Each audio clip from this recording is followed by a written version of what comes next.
أعوذ بالله من الشيطان الرجيم. بسم الله الرحمن الرحيم.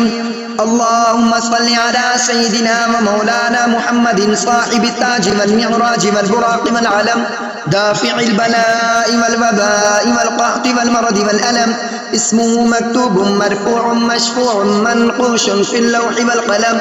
سيد العرب والعجم. جسمه مقدس معطر مطهر منور في البيت والحرم.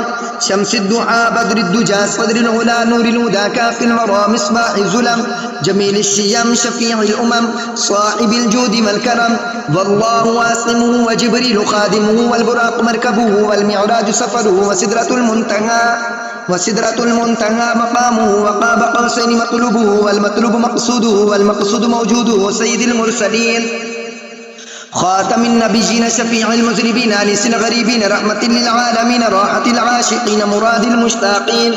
شمس العارفين سراج السالكين مصباح المقربين محب الفقراء والغرباء والمساكين. سيد الثقلين نبي الحرمين إمام القبلتين وسيلتنا في الدارين صاحب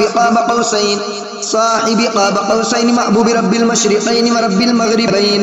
جد الحسن والحسين جد الحسن والحسين مولانا ومولى الثقلين أبي القاسم محمد بن عبد الله نور من نور الله.